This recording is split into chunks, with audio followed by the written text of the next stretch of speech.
देखिए question number अपना है 6। कौन सा बेटा? 6वां क्वेश्चन है। ध्यान से देखें। क्वेश्चन है अपना पुष्पीय पौधों में, वे पौधे जिनमें क्या पाए जाते हैं? पुष्प। उनको क्या बोला जाता है? पुष्पीय पौधे।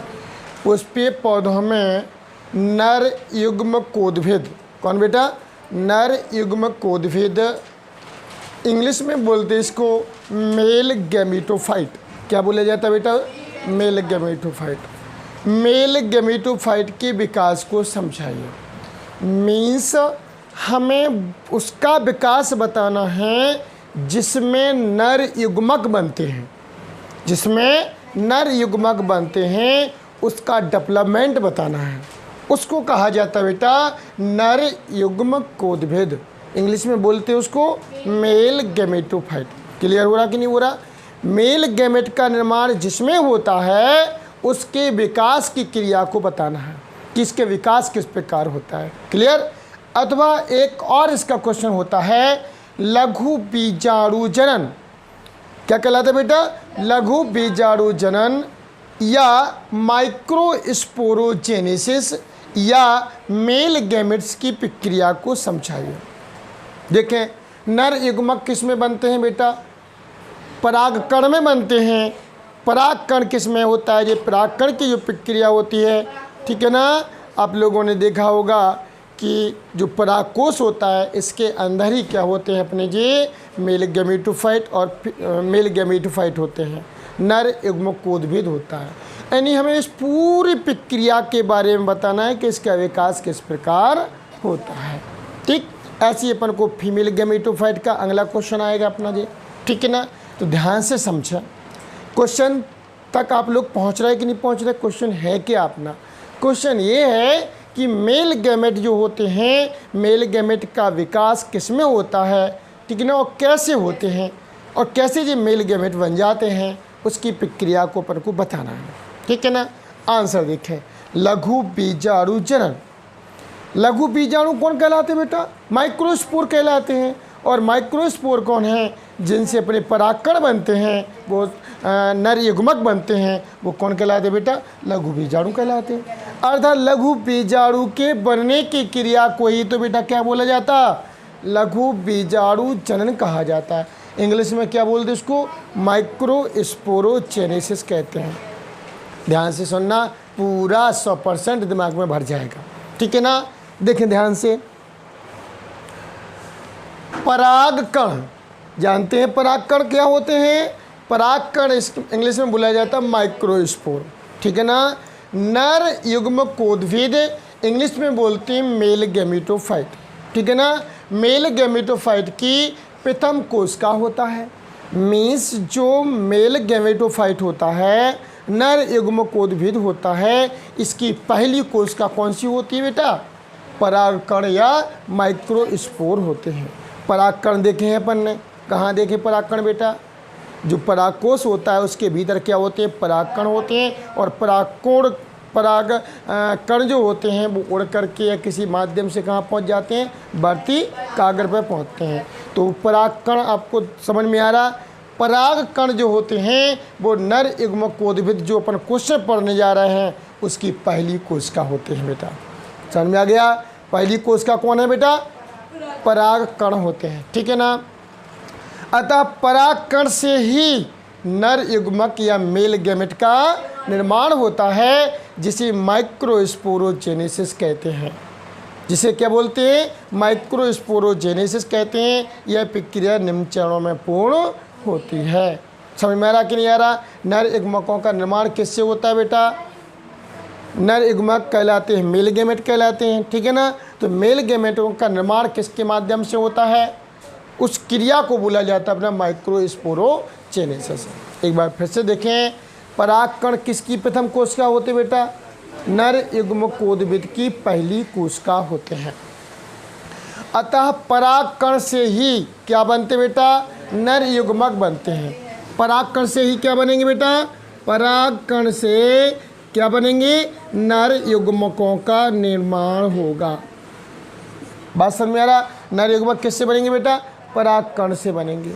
ठीक है ना। और इसके बीच में जो अवस्था आएगी बेटा उसको बोलेंगे नर युग्म कोदभिद। बात क्लियर हो रही? क्वेश्चन है बेटा मेरा ए, नर युग्म कोदभिद के विकास की प्रक्रिया को समझाइए। तो नर युग्म कोदभिद या मेल गेमेटोफाइट की प्रथम कोशिका कौन है बेटा?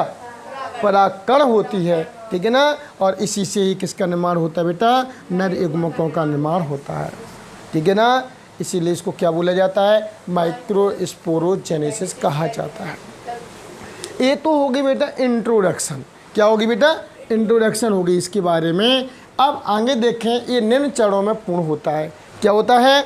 निम्न चरणों में पूर्ण होता है। सबसे पहला है वर्धी एवं जनन कोशिकाओं का निर्माण। इसमें दो कोशिकाएं बनती हैं, एक कोशिका का नाम होता है वर्धी कोशिका और एक कोशिका का नाम होता है बेटा जनन कोशिका। तो सबसे पहले क्या बनेगा बेटा? वर्धी एवं जनन कोशिका का निर्माण होगा। इंग्लिश में बोला जाता है फॉर्मेशन। फॉर्मेशन मीन्स निर्माण।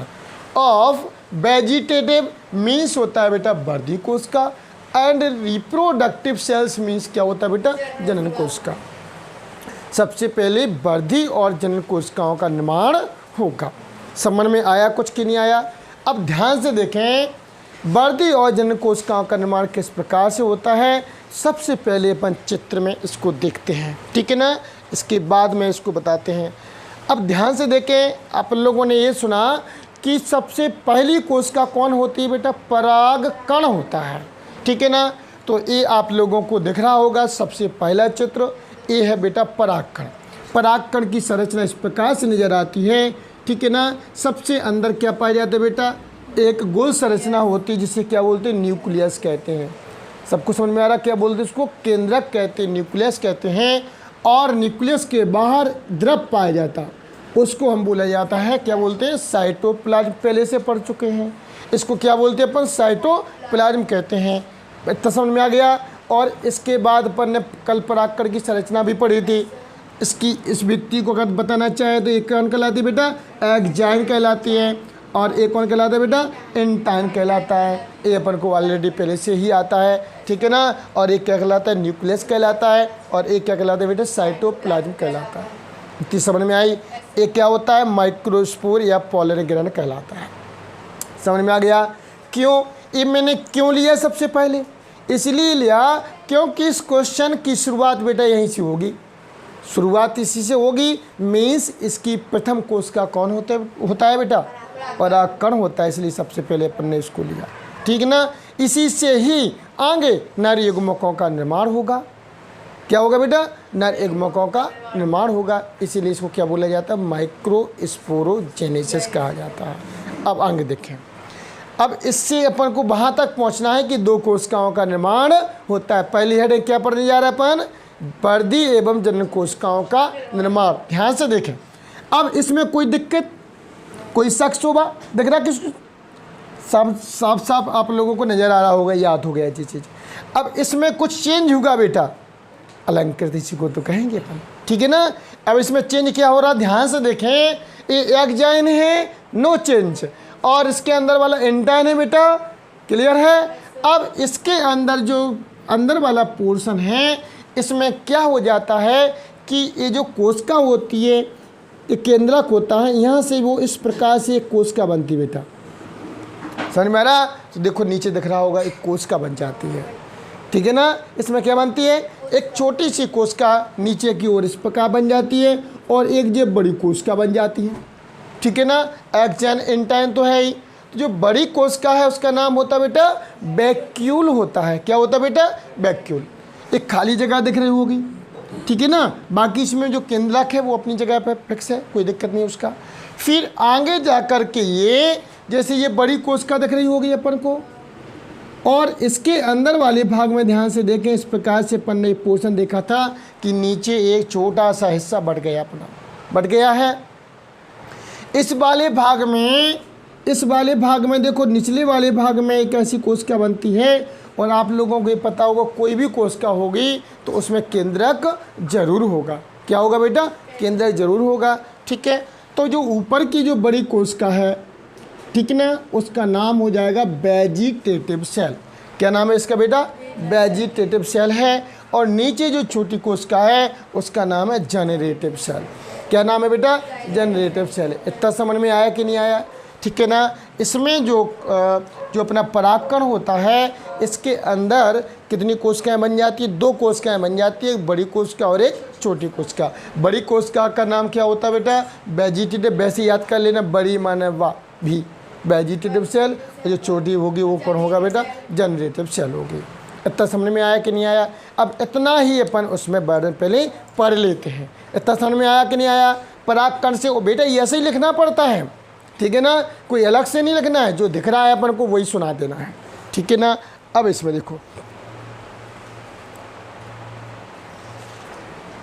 सबसे पहले परागकण का क्या बेटा?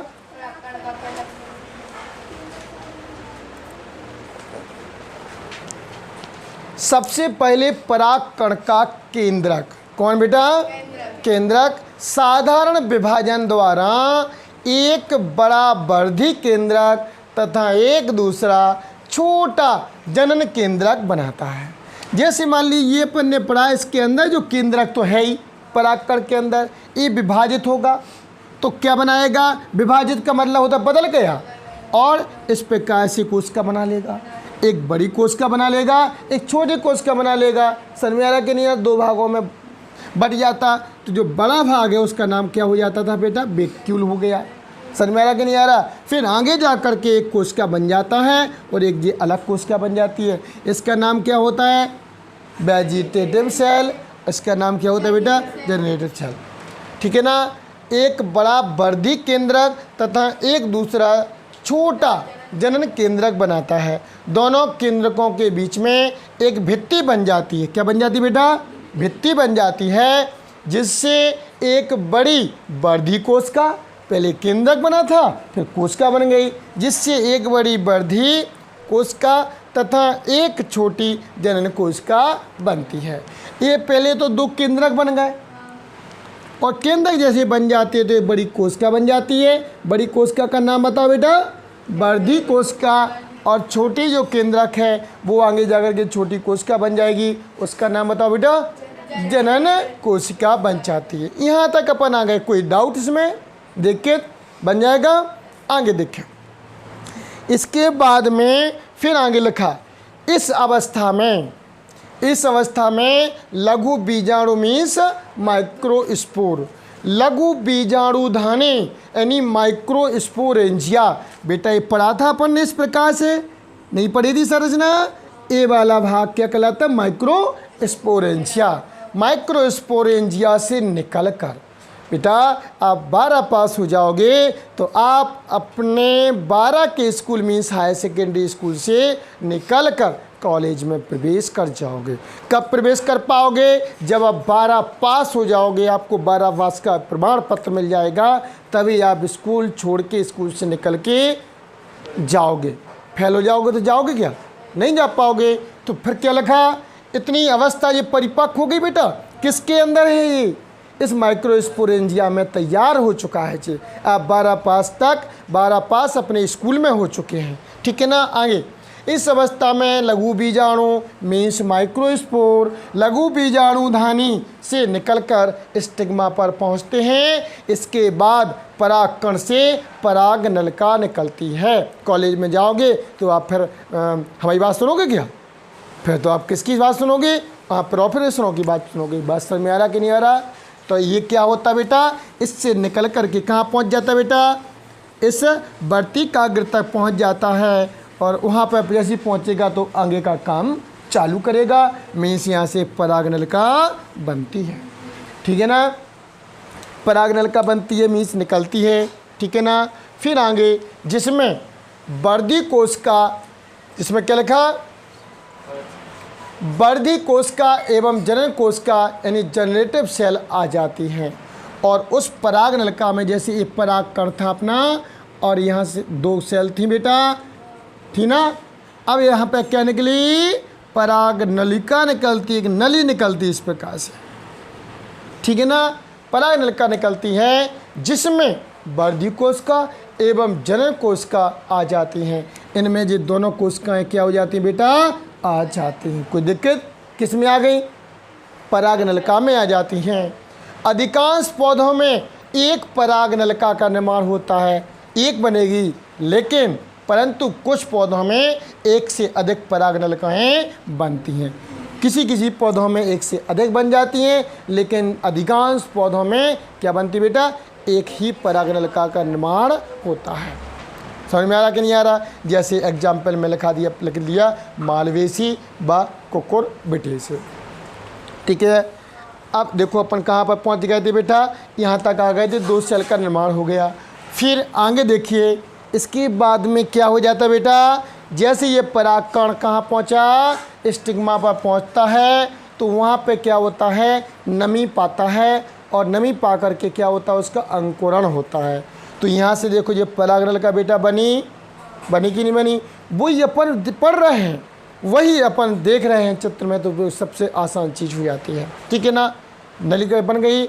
इसी में देखो एक, इसको इंग्लिश में बोला जाता है पॉलन ट्यूब। क्या बोलते हैं इसको? पॉलन ट्यूब कहते हैं। और इसी में जो होता है, ये दोनों सेल जो होती हैं वो इसके अंदर आ जाती हैं। क्या हो जाती हैं? किसके अंदर आ गई बेटा? इस नलिका के भीतर आ जाते हैं। फिर आगे देखें, जैसे ये आगे की ओर इसके अंदर आ जाती हैं, ठीक है, इसके अंदर आती हैं, तो इसमें एक केंद्रक भी होता है। आप लोगों को बताया गया कि बेटा हर एक सेल में केंद्रक होता है। अब ये ट्यूब बनी, तो इसमें भी तो केंद्रक होगा, नहीं होगा? तो पॉलन ट्यूब है, इसलिए इसमें जो केंद्रक होगा इसका नाम है ट्यूब न्यूक्लियस। क्या नाम है बेटा? ट्यूब न्यूक्लियस होता है। ठीक है ना, ये दोनों सेल हैं, इनका नाम, एक का नाम जनरेटिव सेल, एक का नाम बेटा वेजिटेटिव सेल है। बात समझ में आ रहा कि नहीं आ रहा? और ये क्या है बेटा? ट्यूब न्यूक्लियस है। जैसे ये परिपक्व हो जाता है तो इसमें नहीं दिख रहा है, जैसे ये कंप्लीट हो, ये तो शुरुआत है ना, और जैसे ये परिपक्व होता है तो वो नज़र आ जाता है। ठीक है ना, तो ये कौन सा हो गया बेटा? ट्यूब न्यूक्लियस हो गया। और ये दोनों क्या हो गए हैं? एक वेजिटेटिव सेल है और एक कौन सी है? जनरेटिव सेल है। उसके ये केंद्रक पाए जाते बेटा। ठीक है ना, इसके बाद में आगे जा कर के इसमें क्या हो जाते हैं बेटा? गैमेट का निर्माण हो जाता है। तो इनको बोलते हैं अपने क्या? Male gamete. ठीक है ना, क्या हो जाते हैं? Male gamete. और ये कौन है बेटा? ट्यूब न्यूक्लियस है। अब इसका वर्णन देख लेते हैं अपन।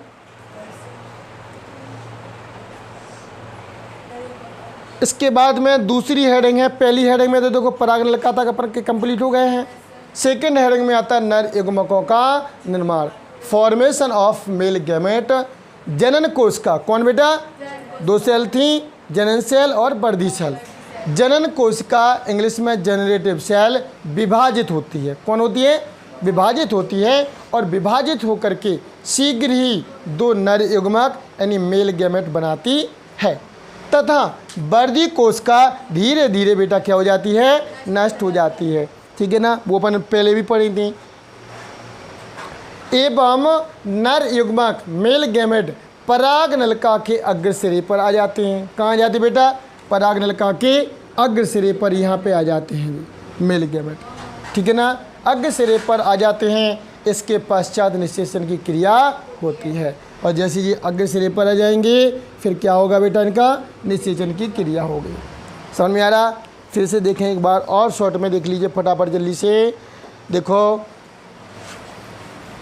इसकी नर युग्मकोद्भिद जो है, इसके विकास की सबसे पहले अवस्था कौन होती है बेटा? परागकण या माइक्रोस्पोर होता है। और इस माइक्रोस्पोर के अंदर केंद्रक पाया जाता है, इस साइटोप्लाज्म होता है।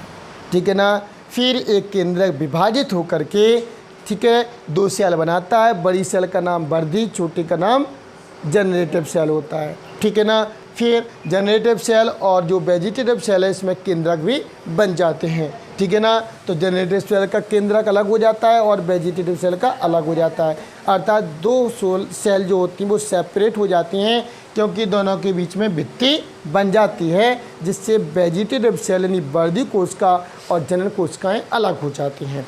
फिर आगे क्या होता है? इसके बाद में इसमें परागनलिका बनती है। क्या बनती बेटा?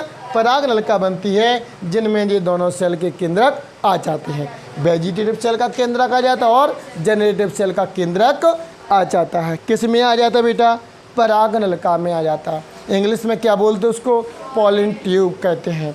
और इस पॉलन ट्यूब में आ जाता है। लेकिन कुछ समय बाद देखते हैं कि इस पॉलन ट्यूब का केंद्रक भी हमको नज़र आने लगता है।